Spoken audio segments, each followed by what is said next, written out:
Hello, workers of the world, and welcome to Good Work, a roundtable discussion show about the world of working. Working is a major part of our lives, so we should talk about it. I'm James Mastriani.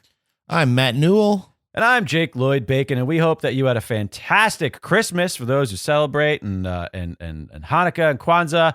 We are off this week for the holiday, but we didn't want to leave you with nothing. We're going to do that next week. But this week, we didn't want to leave you with nothing.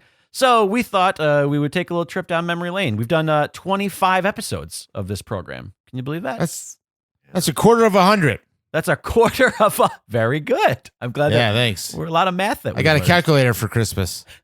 So yeah, I figured today we would take a look back. We've had some fantastic guests. We've had some not so fantastic guests as well. We've learned some things. Yeah, you don't remember that? Your wife was on the show. That's not nice to say. We love you. We love you. We love you, Mary. Mary, you were our favorite. But yeah, I figured let's take a listen back at some of the highlights from the first 25. What do you say? Enjoy.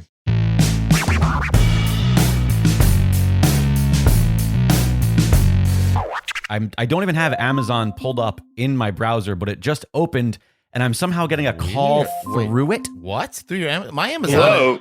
Hello. Oh, what? Hello? All it says caller is the man. Hey. Hi. Yes, this is Jeff. Jeff Bezos. I'm just. I got a little alert. Someone's. My ears are ringing. Someone's talking about Amazon and employee conditions, and I popped up. Okay. Popped up on my system. See? What? Whoa, what? This is crazy. I sound like a Batman villain. Yeah. Where are you even calling from? How did you know that we were talking about you? Right now, I'm on one of my ships, on my Blue Origin rocket ships. I'm actually doing a little cruise towards Mars, and I get alerts all the time when someone's making some sort of crazy claims about Amazon. So I thought I'd call in. You're listening? Wait, Mr. Bezos, may I call you Jeff? You can call me anything you want. You can call me the man. You can call me Jeff. You can call me Senor Bezos, whatever you like. I'll go with Senor Bezos. Senor Bezos, you can hear us when we're talking about you? Oh, yes. I have alerts all over. You don't realize how intelligent the neural network that Amazon is part of actually is. If you say anything about Amazon employee conditions, I get an alert right away, even when I'm up here high above the atmosphere of Mars. So, yes. Mars has That is... Yeah, Mars has an atmosphere. That's breaking news. Crazy. Well, it's one we're actually trying to build through some terraforming. Mars is a great place. It's completely terraformable. It could be habitable one day. And best of all, there is no minimum wage on Mars. It's incredible. Well, there's no people there. You know that, right? There's no people. Sure, no people, but there, that we have some reports of fairly intelligent life. Martians? There possibly, yes, possibly. And the best part is a lot of them in their depictions in pop culture look exactly like me. They're bald, little, kind of buff men that are perfectly employable. Okay, all right. Wow, that's crazy. And so, what are you just vacationing? Why are you at Mars right now? Well, as you said earlier, since I got the alert, we're going to run out of employees to hire on Earth in 2024. So I'm up here cruising around space in Blue Origin looking for potential employees soon enough. And let me tell you, the search is taking a turn for the worse. There's not a lot right now. There's not a lot of good prospects. Oh, okay. It seems like a poor business plan. Yeah. Right? Yeah. We were just talking about how it doesn't make a lot of sense to search space. Yeah, I mean, maybe you should try to appeal to more of the Earth's workers. Yeah. To stick around a little longer. Yeah. Well, we tried. I tried a lot of things. I tried to make working conditions better for them. I reduced the average Amazon day from 18 to 17 hours. No one took that. I tried to raise the payment plan. We were going to give away free insecticide with every 12 hours worked. What? No one thought that was an appropriate way to pay people.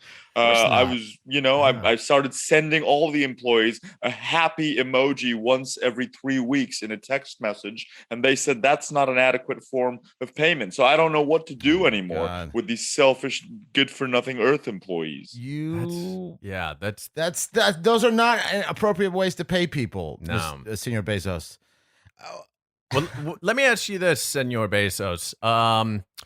Let's say you do end up finding, I don't know, some sort of alien race that you are, let's even say they're remotely interested in working for you. How are you, how does that process work? Are you going to bring them to Earth? Can they even breathe our air? Do you have a plan for that? Well, I think that the best method that I've always found to work for me is that you don't need to bring anyone somewhere else in order to have them be your employees. All I'll do is run it like my Earth employees. I'll find a large pen in which to keep them. We'll slowly but surely, Pen? A sort of large. I know what a pen is, like for farm animals. Well, let's not be derogatory to them. These are still people that I'm keeping in a pen and feeding. These are aliens, first of all. I don't want to be on your side, but they're not people. These are an alien race of Martians or Saturn. He did say there was intelligent life at minimum, though. Yeah. Okay. Does that make them people, though? You know what? What's the difference between a person and a human? This is a different conversation. Okay, you're right. Sorry to waste your time, Senor Bezos. No, don't. I love to get into a good existential discussion once in a while. What is the difference between a person and a human? I'd say if your net worth is north of about $7 billion, right. you're a person. Okay. Below that, and we can debate really what your rights. So you think person is above human then? According to that scale. I see. Yeah, that makes sense. Like So human is like biological. Biological, and person is net worth. And worthiness of being certain virtues. Yeah. Okay. Yes, exactly. My definition of human would be a sentient being that can be employed to deliver packages on time. That's sort of what a human is. Whereas a person, someone who has a high net worth of above 7 billion, contributes in many different ways, takes vacations in space, and so on. Crazy. Okay. I do have one. What? That laugh is that. You laugh might have is something space else. madness. This Yeah. affected Infectious. Steve Buscemi in Armageddon. He got space madness. That's right. Yeah. So you might be. Oh, my favorite movie.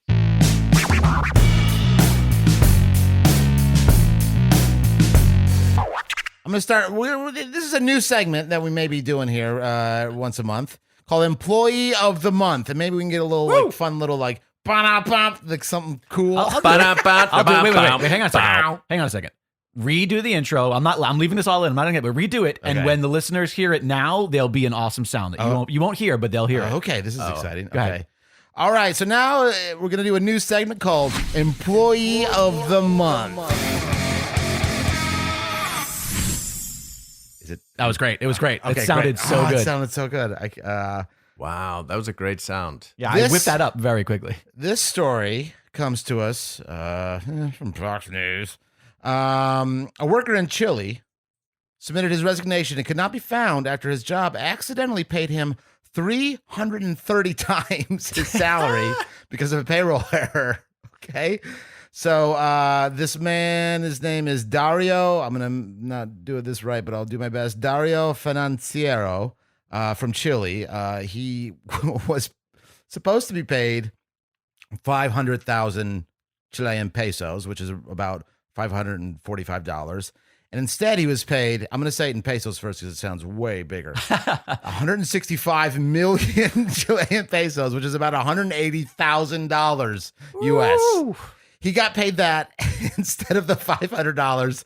So he found it in his account. He called the manager.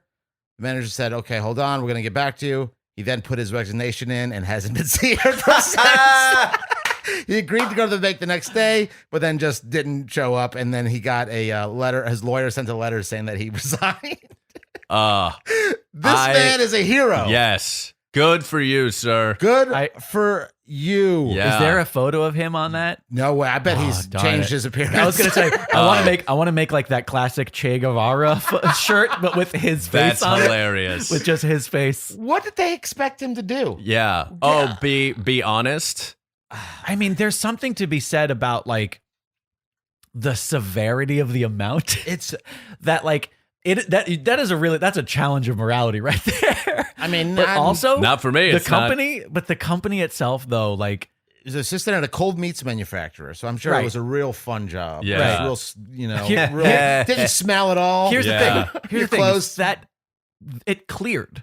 They had the money. Oh yeah, That's it the didn't thing. bounce. If it bounced, he would have been like, "Oh, this didn't." Yeah, this Like it's one thing to make this error and be like, "Oh my god, that was such clear," and they're like, "We our company like literally this is yeah, going to you're bankrupt." working for a little old lady Yeah. selling macrame materials. If this cleared, Yeah. as far as I'm concerned, yeah, you know, Yeah. possession is 9/10 of the law. We used to say Bye. that when we were kids. yeah. Depending on how long he's worked there, I bet you he's earned that company $180,000 Right. worth of profit. Exactly. Yeah. So to me, you know, they're just paying him back.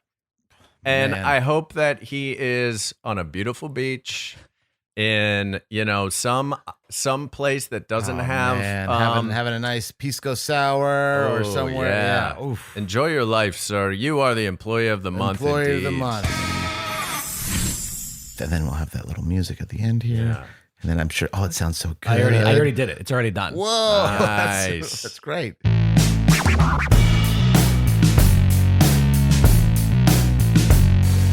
A shout out to Paul Fair, who is a researcher and instructor at University of Calgary, at PAULISCI. He tweeted out this thread, a brief history of nobody wants to work anymore. And we don't have to necessarily go through literally all of them, of course, but he essentially took newspaper clippings as recent as 2022. A clipping that says, according to a new survey released by Tiny Pulse, 1 in 5 executive leaders agree with the statement, no one wants to work. And he goes all the way back to 1969, 1940s, 1930s, 1905. What's this? 1894. With all the mines of country shut down by strikers, what will the poor editor do for coal next winter? It's becoming apparent that nobody wants to work these hard times. Just shows you that this has never been the case. Yeah. It's never. been an excuse since there's been a workforce. Yeah. There's been an excuse of nobody wants to work. Yeah. It's this like drummed up complaint by, you know, the capitalist or you know, the enterprise owning class Right. that you know, they pay people, you know, terrible wages and terrible conditions. Nobody wants to work at their shitty company. And Yeah, then that's they go, what it is. Yeah. Nobody want to work. Nobody wants to do that shitty Right. work. Absolutely. That's the difference between nobody wanting to work at all and Yeah. nobody not wanting Nobody to wants work for shit. Your Yeah. job. No one's Yeah. worried about your. Yeah, here we go. 1922. What's the cause of unemployment in hard times? The manufacturer and businessmen say it's because nobody wants to work anymore unless they can be paid enough wages to work half of the time and loaf half of the time. That was Nobody says 19. loaf anymore. I like That was that. 1922. Very Let's great. go to the 50s. I'm gonna. Oh, you're going back for. You're going forward now. Yeah, I'm coming. Towards. okay. I heard somebody Don't skip. say the other day that everybody was getting too darn lazy and no one wants to work anymore. That's the truth if I ever heard it. And by the way, all of these, there are sources for all of these. At the end of the thread, he does post an extensive link to all of the sources. That these are all Wait, real articles. can we? I want to read one, Go but for it. like as incredible. which one did you just read? The 52? I did 52. Yeah. Yeah, I want to read it. This is from 1937. Oh, good. Faced with a shortage of labor when Thank you. unemployment is widespread, peach. Oh, I don't even know how to say this word. Orchidists. Peach orchidists in York and Adams counties are complaining that nobody wants to work anymore. There is work, it is reported, for 15 to 25 peach pickers in every orchard in the 2 counties, but only 2 to 5 pickers are at work because of the unavailability of labor. Nobody, it seems, wants to work at a peach or apple picking and packing. An Adams County fruit grower declared. He traveled York County. What?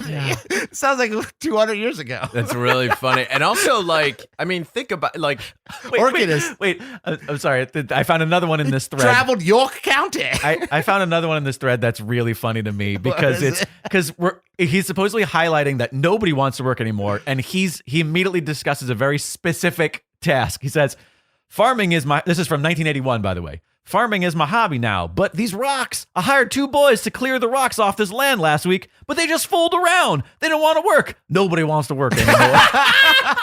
It's like you hired a bunch of kids. yeah. You hired a bunch of kids, and you're upset that the 2 kids you hired didn't do the job. Yeah, they're kids. How come these 2 kids' favorite thing isn't hard labor?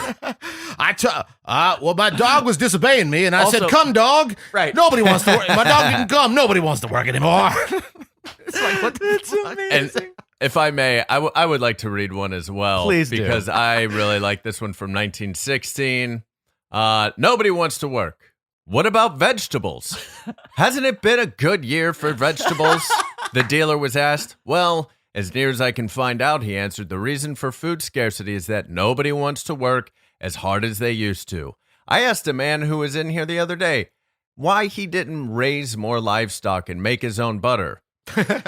And here we go. Great. I get in trouble for making my own butter. Women don't want to make butter anymore, he said. And then he asked, do you know where prices would go if we raised more calves and pigs and made more butter? They would go way down. Wait, what? They would. Yeah. Yeah, I don't understand the ending of that. Yeah. It seems like his point was, we would have to charge so much, and nobody would want that. Yeah. But I do love that one is blaming women, so we have a twofold. Yeah. It's like Twofold. Yeah. I have one that's blaming a third. Okay. Technology. Oh. Yep. This is from 1991. I think, 99, sorry. Nobody wants to work anymore, Cecil said. They all want to work. Okay, first of all, nobody wants to work anymore, Cecil said. They all want to work in front of a computer and make lots of money. Yeah. Oh, what? What? He just said work. What dummies? Why would they want to make a lot of money? Nobody wants to work for free anymore. In a society that requires money to eat. But then he just... And this is you said that this is actually 1999. That's what I said. Nobody wants to work anymore, Cecil said. They all want to work in front of Cecil, who works for IBM Computers. Yes. What's his job? Yeah. Is he?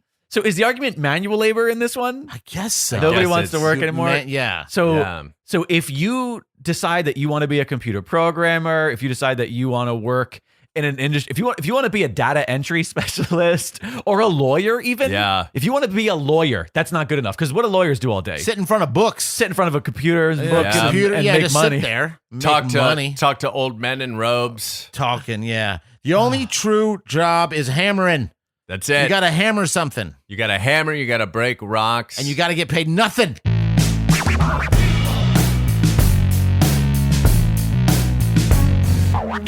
James, you know this. Like most of us artists, actors, we don't go into life. I mean, this is late 90s for me, right? Into early 2000s is college. So like we had I was fortunate in Chicago that my University Roosevelt would have like people from the business come in. So we had actors, but we also had like the casting directors from like the local casting directors for ER. And then not to mention every union, equity, actors equity for stage. Back then, prior to I would call it the recorded media unions, AFTRA and SAG, they merged in 2010. But back in there was decades upon decades where the American Federation of Television and Radio Artists and the Screen Actors Guild were two separate unions. Yeah. But I mean, we're talking still like 20 years ago where people were like the difference between video and digital and film, so none of us thought we would join a union. Obviously some people, if you were really hardcore in it, you knew about like the union stuff. So I remember when I had to join AFTRA first before SAG, because I think I had like a Walgreens industrial, what to do if you're a customer at the pharmacy, right? Right. Yeah. But I had to join AFTRA before I'd done like my first commercial, because like commercials were SAG and everything. So I remember even telling my parents, like, I'm going to join a union. And they were like, oh, no. Like, I think they're scared about Hoffa, or like just worries about like, because also think of this. Do you think Hoffa was going to come? They were worried that. That's so funny. They were worried But about I'm trying to Alpha. think. Well, we have some. So my parents are small business owners, so they Right. weren't. Like it was all about keeping the dollar. That's why the children had to work at the parents' businesses, especially immigrant children. But we know white kids galore do this too because you save more money in the family. Right. So it was. I just remember that initial scare. But I was kind of but this is the union where the Friends cast is on and the award show, the SAG Awards. Right. Yeah. So for so many of us in the industry, so for my first 10 years as a union member, 2001 to about 2010, I did nothing. I'm okay, pay these dues. Why do we have to pay these dues? Meh, meh, meh. Oh, the union doesn't guarantee me work. Fine. These are the basic things that a lot of actors just don't know, don't care. They don't open the mailing even. 2010, though, 2008-ish, and forgive this little history. I want to it ties into my union, my guilds, into just knowing the history of it, of why so many of us have gotten more involved and why we need it. Merger has always been a thing that SAG and AFTRA have always wanted. There was a big one when I was still in Chicago in 2003, right before I moved in 04, before I met you, James, in 05. Yeah. It failed because Los Angeles, Hollywood had the weight, but New York, Atlanta, let alone Chicago, all the big locals, overwhelmingly 93%, because even in the other cities, the offices were in the same building. Right. And then digital did start to change things. It used to be film versus video. Multicam was on video, so that was AFTRA. Radio, AFTRA. Film, if you're using that Kodak 35 millimeter, that is film, that is TV. And even back in the early days, ER would be film. Hour-longs film, half hours, like Friends, Will and Grace, video. But then digital, we don't need to tell. I don't need to tell the audience now. We wouldn't have streaming if it wasn't for digital. So everything is all one now. There's no difference really between the physical filmed media.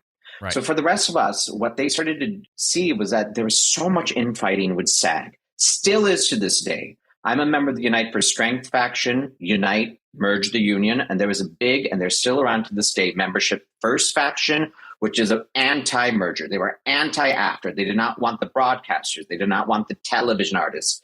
We are film actors, darling. And I'm really? Because they're paying me, Parvesh Cheena, 80 cents when they could have gotten me for $1, but it's just good business sense. And there was so much infighting on SAG that AFTRA, doing the fiduciary duty, there's good and bad on it. I'm doing a quick bastardized version, and other people have their own opinion.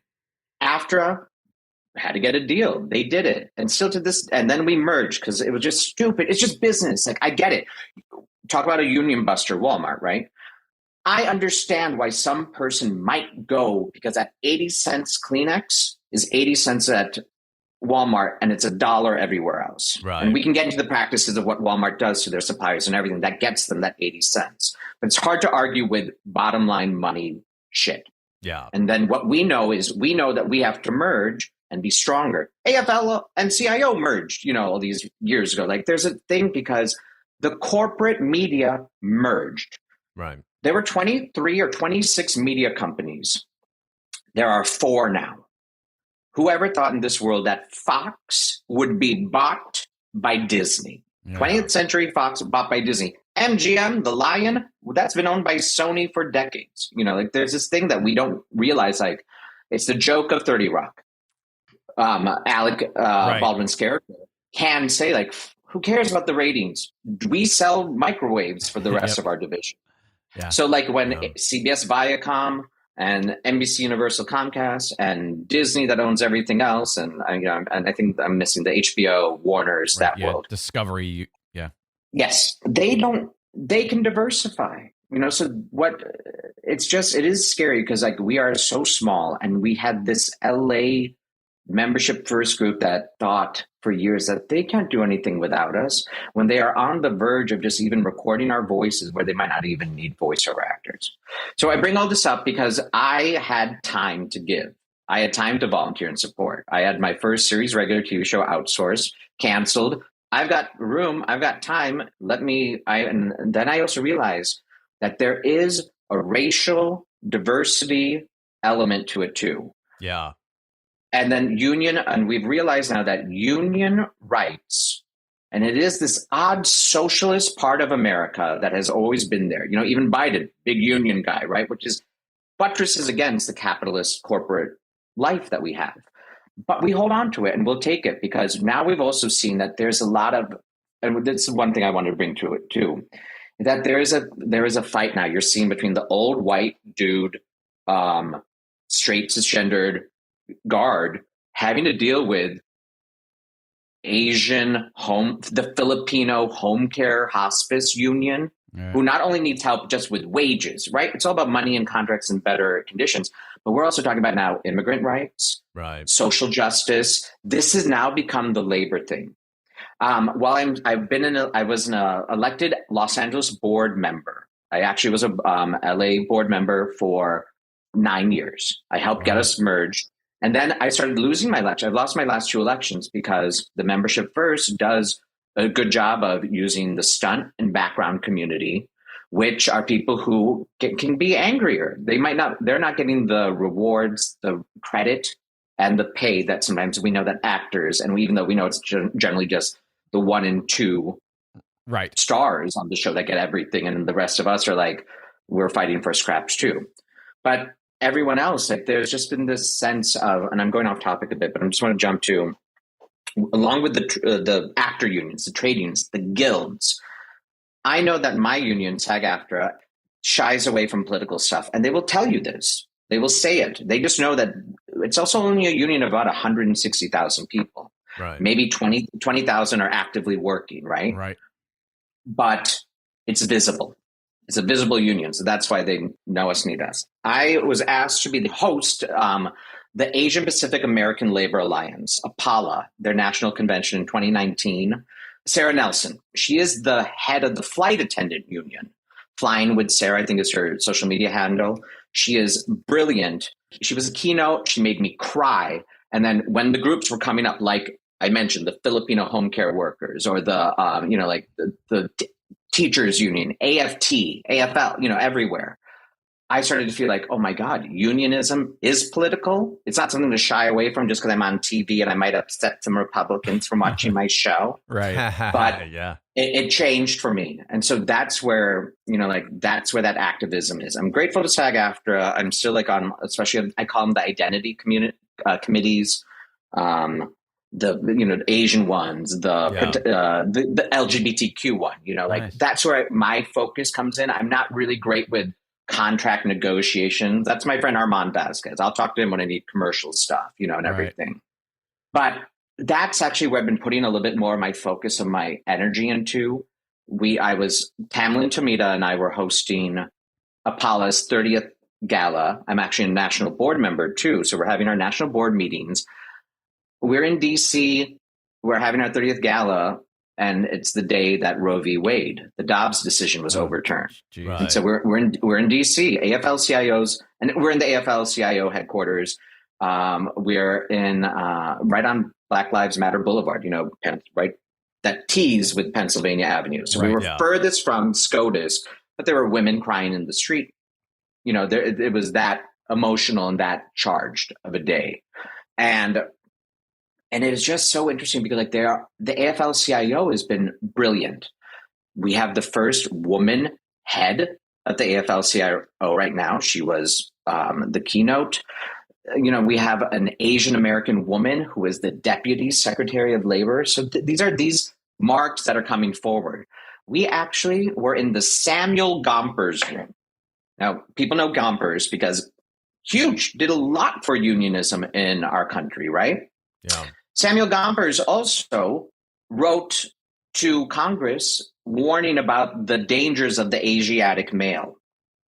This is the Chinese Exclusion Act, totally, 25, right? Yeah. To get rid of people that look like me or prevent them, because we know that the grievance among white tend to be lower educated, but lower income working class folks without the college degrees. We know that this group in any country, whatever that is, in Philippines, India, England, we know that the answer is to blame the immigrant. Right. Blame the person who's not like us, who's coming here to take your job, right? But we know that that's a fallacy because we know what union rates are for anyone's industry, right? Plumbing, electrical workers, whatever. So yes, we know that actors is a SAG minimum, but Oscar Isaac's going to get another $100,000 for being producer. Great, that's his right, fine. But we do know like rates, so like you can't blame that with union work when everyone is getting the same and everything. So we're trying to fight and struggle against it. This episode of Good Work is brought to you in part by The Chief, a New York City-based newspaper focused on municipal government, civil servants, and the important issues affecting New York State and federal employees. Visit thechiefleader.com, where you can subscribe for as little as $2.75 a month. James Baldwin once wrote, "I am what time, circumstance, and history have made of me, certainly, but I am also much more than that." And that's really why I wanted to start Black on Black. My name is Julian Michael. I'm a comedian, I'm a writer, I'm an educator. I do a lot of things, but really, Black on Black isn't about me. It's about sharing stories of all kinds of people from across the diaspora, and I hope that when you listen, you'll learn something, you'll enjoy, and you'll start a conversation. Check out Black on Black right here on Dragon Wagon Radio.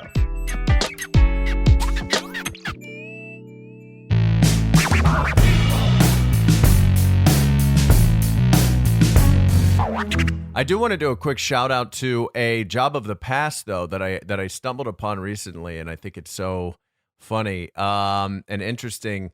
So before alarm clocks were invented in the 1800s, there was a job called a knocker-upper. And it's not what you think it is. I was going to say. Not what your dad is. A knocker-upper was you were hired by your company, and this company would walk the streets in the morning, and it was your job to wake up people in the neighborhoods. Now, some people had different kinds of instruments. Some used bamboo sticks or really big wooden batons to beat on the door. Other people would tap on the windows with long sticks. My favorite innovative way, though, was oftentimes they would walk the streets and shoot dried or frozen peas at the window until somebody came to the window. From what? From like a little pea shooter? Like a little blow Like dart? a straw. There's a picture of it. There's a picture of it, and we'll have this picture on our Discord as well as our Twitter. It's literally a lady holding... I don't even know how to describe it. She looks like Ron Weasley's mom. Yeah, it does look like Ron Weasley. Weasley's. A straw at a window. But it's a huge straw. It is like it's maybe like a blowgun kind of. a foot long. Yeah. Amazing. I mean, this sounds like a great gig. Precise. Like, could you have your alarm? Right. You say like, yeah. Good question. Is it like 6:05? Yeah. Or is it like within the half hour? We do your block at 6:00, so you're depending on where depending on where your house is. With where your house is, you might have Can you snooze it? You can't snooze Oh, it, is there a snooze button? Yeah. You have to if go I outside. toss in an extra $5, will she come back in 15 minutes and do it again? I mean, this is an amazing gig. Oh, what a weird knocker-upper. Knocker-upper. It Nowadays, is- they just call them gardeners. Am I right? Let me sleep in. Hey, whoa. Also, imagine that's your job and you go to the bar that night and you have to wake some of these people up. Right. And it's like, man, you are hammered. Who's I waking have- you up? Yeah. Right. Who knockers up the knocker-uppers? Oh, that's a good question. Who knocks up the knocker-upper? There's no alarm Is that a good clock. question? Thank you for saying that's a good question. That but is a good question. How? Oh man, we've reached existential. I did not mean to break James's brain. You broke it. There's no alarm clocks. Who wakes them up? My favorite thing is Roosters. my favorite thing is the use. My favorite thing is the use of who knockers up. Who knockers up the knocker-uppers? Not knocker uppers. Who knockers knockers up, up, or yeah. knock ups. No, it's knockers up. Knockers knock, up. Knockers Knockers up, everybody. All right, knockers Who up. knockers ups the knockers uppers. So yeah, we're just gonna talk about some past jobs. Anything You printed your resume, right? Yeah, You're supposed to. we have your resume here. Yeah. I emailed that far and wide. Archery? What'd you say? Archery, special skills. Archery, yeah. I think that actually is on my acting resume. I think it's on mine too. I think everyone's it because Here- everybody can figure it Here out. at the bottom it I says can figure out archery. it says It says a darn good whistler. That's a darn weird. good. Yeah. a A weird way to darn put good that. whistler. Not weird way to part that. great, but a No. darn good one. Darn good one. So, what is? Do you have a specific job you want to talk about? I know you've had. I know you've had some pretty fun, bizarre jobs in your past. Well, I stitched together a living from all kinds of jobs through most of my 20s. So my first ever job was I was a photography wench at Medieval Times. Amazing. And that was when I was wench. 19, and it was very exciting. But I actually I netted nothing, and in fact, I lost a lot of money because What? the town I was living in. You had to buy the horse's food. No, James, the squires do that. Oh, I was okay. a photography wench. Okay. Well, she spends most of her hours trying to explain to these people what photography was. Yeah. Exactly. That's half the job, and it's a lot of work. But the location of Medieval Times, it was 50 miles from the town I was going to college in and where I was living. So I would drive 100 miles round trip to Holy shit. Oh my just gosh. for the pleasure, for the honor To work at Medieval of working at Medieval Times. Which one? Do you mind me asking? What area? Schaumburg, Illinois. Oh, because I feel like depending on which Medieval Times you work at around the country, the clientele is slightly different. Right. Yeah. Yeah, I've- that's a great point. I didn't pay much attention to the clientele. I was so immersed in the world. I was fully in my Lord of the Rings fandom at this point. I listened to the Lord of the Rings soundtrack to and from work. I love I was it. just kind of like immersed in the world, and I love sort it. of would pretend that I was in the world of Middle Earth, basically, when I was working at Medieval Times. With a camera. With a camera.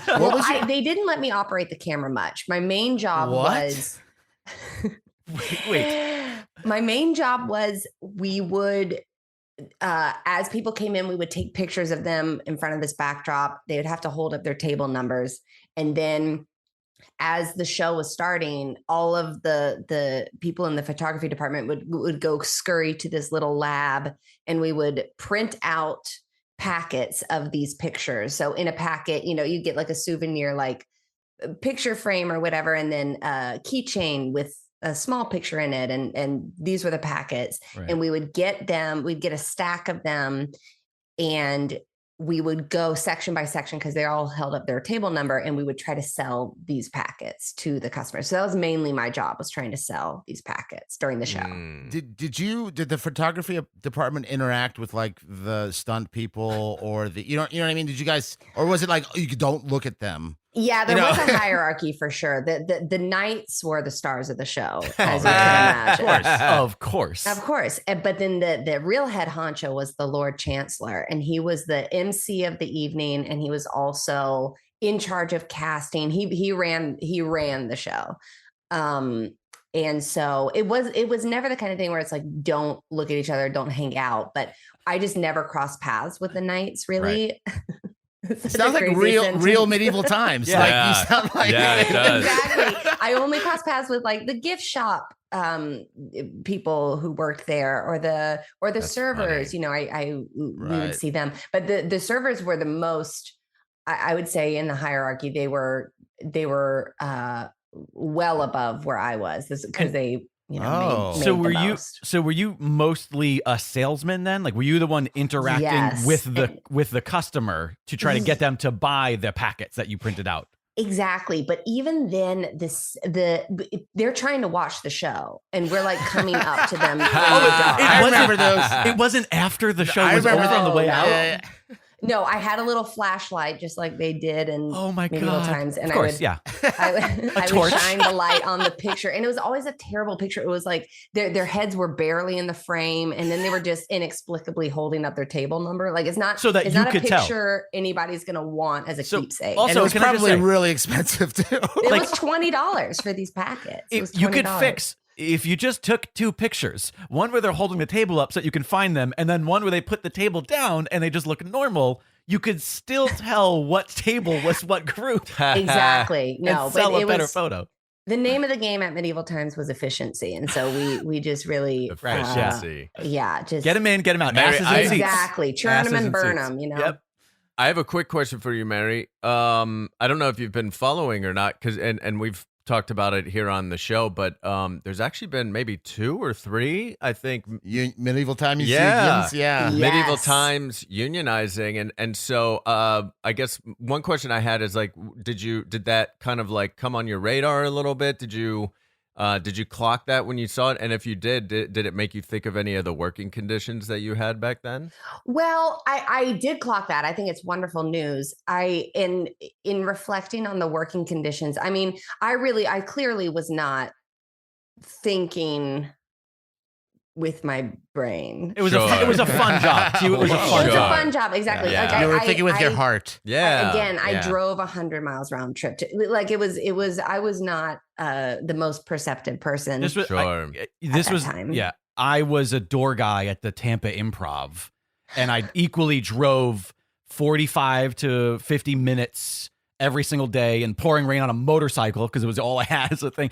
And it was like, I'm not making Yes. any money, but I went there because I was like, well, hey, every now and then I'll get 5 minutes of stage time. Exactly. And it's like, why is this the job I'm doing? I Right. probably equally lost money doing that as well. Oh, yeah. Yeah. Well, Like, and so the it's- pay but you was- keep it because you don't know. You just think it's exciting. yes, It's better than flipping exciting, burgers. and it's in the vein of what you want to be doing, of what your Right. passion is. Yeah. And so you are willing to make sacrifices for that. But it did make me think about the pay. I got paid at that time that I worked there $6.50 an hour. Oh Good. my God. Yeah. And then you were Well, because supposed they- to plan on making most of your money through commissions, through how many packets you sold. But I never sold any packets. You didn't sell ever one? I think I sold a handful maybe in the whole time I was there, but I But was wait, a terrible salesman because I would like show it and be like, "You want this?" Like, I was like, this is I wouldn't this- get it. If they're this only sucks. if they're only $20, how much could the commission of selling a handful of bin over the course of I know. Well, Yeah. I don't know, but there was a guy on our team who would walk out with wads of cash. He was so good at selling them, and I never knew what You his never secret cracked the was. code. Yeah, but He anyway, was but just that he was did just make me think of strong working arming them. conditions. He was telling them that it Yeah. was mandatory. Yeah. Was Yeah, that- maybe he did. Yeah. Was that your first job? That was my first ever job. Yeah. First ever job. Wow. Cool. I mean, it's a great first job. that is a good. Yeah. yeah. Yeah. First I job. loved it. I had a great time.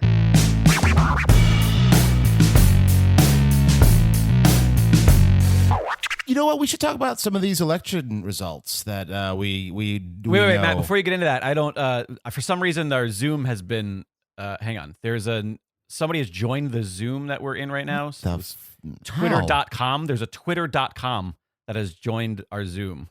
Twitter.com. Who would have access? Communication incoming, Is that Elon Musk? Starlink, engage. Oh no. It's definitely him. Holy shit. This is the second time we've had a billionaire come in and interrupt our show. Just do whatever they want. Yeah. Hi, Elon. Can we help you? Hello. We're in the middle of a show here. We're trying to talk about the election results. Yes, you. I have engaged your Zoom meeting. I am Elon Musk. Yeah, we We can that. see you. You- It's a video. We can see you. You are Twitter user. Good work, pod. Yes, we just made it. This is what I get. This is what I get for making us a Twitter account, isn't it? Yeah. Yeah. Yes, I've been monitoring you. I've monitoring you. I have intercepted your communications, and I have entered your Zoom. Okay. Is there a reason why? What can we do for you, Elon? I know that Well- there's a lot going on in your world right now. Clearly you have more important things to be dealing with. I've been monitoring your podcast, your Twitter account. I heard that Bezos was on the show, and not to be outdone, I used Starlink to intercept your communications and inject myself into this conversation. Okay. Got it. You know what? I'm glad he's here, though, actually, because I want to talk to a little bit about Twitter, because you're kind of, this is a hot get, for the pod. So, Yeah, and you said you've listened to our show. You know, our show is all about the culture and politics of working and being a worker, and Elon, you own a lot of workers, a lot of labor. Yes, that's right. I've been listening to your podcast, and I've found it to be quite neo-Marxist.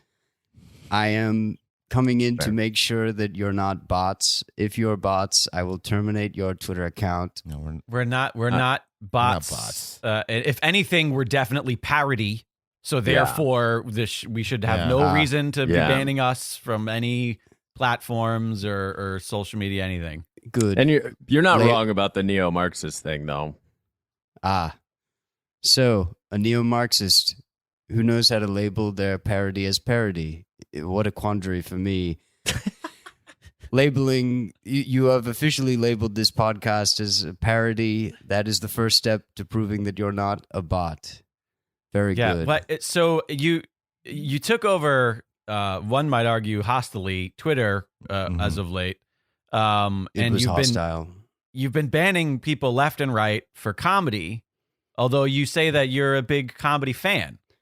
I am a big comedy fan, and I would say that I've been banning bots, and I've made comedy legal again by destroying the bots who've been doing illegal comedy. I mean, what You about banned Kathy Griffin? She's not a bot. We are looking into it. If she's willing to pay $8, she could prove that she's not a bot. God, is this that blue check thing? You're starting to charge for the blue check now, right? We will be charging for the blue check because there are a number of current verified blue check accounts which may be bots, and we will find out if they are or are not, if they're willing to pay my demands, $8. Which is $8. And let's talk about $8 because it seemed like you first wanted to charge $20. Yes. And then known horror writer Stephen King just said Joe no. Hill's dad. He just said no. And then you just immediately went from 20 to 8. It seems like you're supposed to be this very good businessman and financially savvy person. Seems like a really immediate buckle to less than half of your original desire. Stephen King is one of the most powerful wills I've ever encountered. Really? We had a battle of wits, and unfortunately, I don't know that I was defeated in that moment. I don't think that one tweet was necessarily constitutes a battle of wits. Just said you got to pay the bills. The man has a number of terrifying ideas in his mind, as you can see through all the books that he's read. And you can tell by the books he's read that he's got a terrifying mind. that he's written. And certainly, I don't know what he's reading that makes him come up with all those scary ideas. That's true. He has to get it from somewhere. Can I ask you a question, Mr. Musk? Are you a coffee fan? Do I drink coffee? You seem so low. You ever tried coffee? This is me on 10 cups of coffee. Wow. Holy. Wow. Oh my God. I am the CEO of 3 different companies. I work 120 hours a week. I'm also working on a stand-up comedy album. Oh, no. Wait. You're working on a stand-up comedy album? Yes. Where are you workshopping this album? Well, I was recently in New York City to monitor the Twitter employees, see which ones were neo-Marxist bots, and expunge them from the company. I did a few open mics while I was over there. It's a very good comedy scene. They're not afraid to say some of the things that people in LA might be afraid to say. Yeah, no, I'm sure you're a hit at the cellar.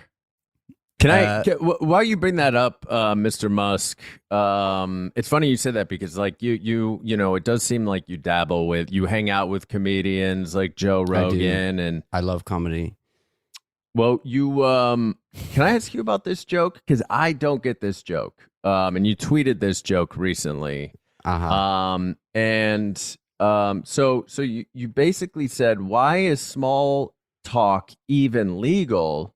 And then you follow that up by saying tiny talk is talk so small it feels like it's coming from your own mind. So I was just wondering if you could explain Ha ha Oh, ha ha. You. That's a that- funny joke. That was that a real fucking? Was that a laugh? Is that what that was? Yes, I'm laughing. Ha ha. That was small. They should call small talk tiny talk. The purpose of that joke is I was thinking about how when you're in a situation where you're at a party, you're talking to someone, that's called small talk, and it's an experience that many people find to be quite banal, and so I thought I would exaggerate the absurdity of that situation by describing it as a tiny talk. As I was exaggerating the absurdity of that, it began to hurt my brain how absurd that concept would be, and that was sort of the idea behind that joke. All right. Well, thank God we got that figured out. Thanks, James, for asking that. Yeah, Is there another? Do you have another tweet? I don't. but I'm what not about- on Twitter's personally, so I don't really see these. I don't Yes. see your funny tweets. Do you have any that you Well, like to workshop, or some of your favorites? So, well, here are some that have already been workshopped and posted. Although we are looking into we're introducing an edit button, which will allow us to continue to workshop material. But that's only for the $8 though. People who pay the $8. Yes, Great. which of course I pay $8 a month for that feature. You deduct it from your take home. Yes, I assume. yes, and it's a tax write-off. Here's one. This is the type of epic comedy that's legal now. That's legal now. Oh, because you own Twitter, it's comedy's because- legal again. Well, you see that Twitter used to be a realm of lords and peasants and bots, and there were three classes of people: lords, who previously had the blue verified check, and then peasants, who are everyone else who had their free speech crushed by the lords, and then bots who No. had free speech but are bots and therefore is illegal free speech. But wait, hang on. The thing is that former President Trump was a verified account. He was a lord who was verified, and he did not get away with. There's a fourth class of person. Oh, there was a fourth one. Okay. Yeah. Yes, the only Your pauses sound like you're finished. I think sometimes That's Mr. my Musk. problem. You're right, Matt. I apologize. I'll get used to the pattern, the speech Am pattern. I think you're obsessed with bots too. Just because I'm not 100% sure you're an organic being yourself. You might be a bot. I am an organic being. If I weren't an organic being, why would I be investing so much money into Neuralink, which will allow us to communicate through our brains only, which is something that right now human beings can't do. And so I'm trying to make that happen because I'm human, and if I were a bot already, I'd already be able to. Yeah, it seems like a Neuralink. very good investment, just like Twitter was for you. Yeah. So there's a fourth class of person, which includes me and some people who had the blue check. And to most people, they might be considered lords, but actually they're meme lords. And meme lords are good. And that's why I felt it was time for the meme lords to help the peasants crush the lords and the bots Oh my god! who are in league all right, I'm having a hard time following and make your. comedy legal again. Oh, okay, comedies. So Okay. what All was that. Yeah. What were some of those tweets that you had? Here's one. 574,000 likes. It has Oh! You're letting us know how many likes. Thank you for that context. Yes. People are overjoyed to be able to experience comedy again. It's a photograph of a black t-shirt, and there's writing on the t-shirt. It's sort of like what it would look like if you were designing a custom t-shirt and you can put writing on it.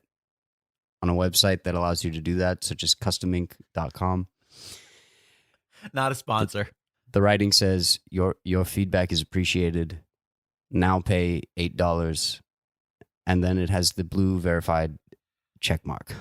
Okay, how do you, don't you think that's a little antagonistic? How do you feel about people claiming that you're essentially antagonizing the very demographic, the very market that you're attempting to make money off of? Well, I would describe it as a boundary pushing comedy. Comedy is supposed to make people uncomfortable, and not by definition, no. Yes, that's the only definition of comedy that I recognize is something that makes people uncomfortable for no reason. Well, then, sir, you are a comedian, Mr. That's Musk. right. You are absolutely a comedian. That's a meme I posted on my Twitter page. As you can see, it got 574,000 likes, so I think a lot of people seem to think it was pretty funny.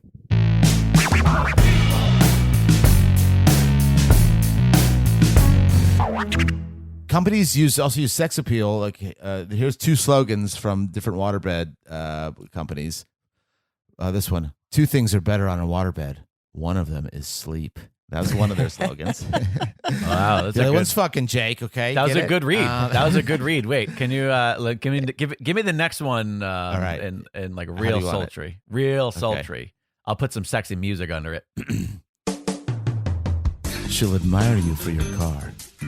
She'll respect you for your position, but she'll love you for your waterbed.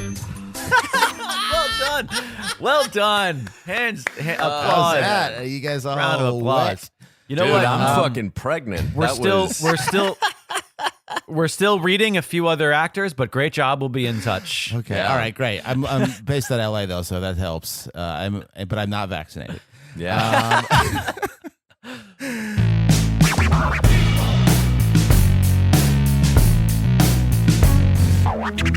Oh, what 25 episodes it has been, gentlemen. Yeah. Feels like 1,000. Yeah. Feels like 1,000. Thanks to everybody who has joined us on this venture over the past 6 months or so. We really appreciate you tuning in. We appreciate you learning with us, trying to grow, trying to educate, trying to have some fun. We know that a lot of the topics discussed herein can be kind of a drag. And hopefully, we bring a little bit of joy to the darkness and hope. I don't know, all the stuff you try to do, especially this time of year. So we hope you guys have a fantastic season. We hope you have a happy New Year. Be safe. We will see you in the new year. We'll be off next week, but we will be back on, if I'm not mistaken, the 9th, January 9th. Will be our next episode back. 2023. That's crazy. In the meantime, it's a great week off to go check out goodworkpod.com. Goodworkpod.com is your one-stop shop for all things good work. There you can snag yourself some official merchandise from the shop. You can find a link to the Discord, a completely free, awesome community to chat about all things good work and all things, period. You can also find links to our social media accounts. That's right. And if you have any questions or comments or you complaints about Jake, you just email us at goodworkpod@gmail.com or call the Good Work voicemail at 929-256-5151. That's Jake Lloyd Bacon. Thanks for clarifying. Also, please subscribe, rate, and review the show on Apple Podcasts as well as Spotify. And lastly, consider becoming a patron at patreon.com/goodworkpod. Patreon.com/goodworkpod. That'll do it for Good Work in 2022. We will see you guys in 2023. Happy New Year and good work. Good work. New Year. Good work.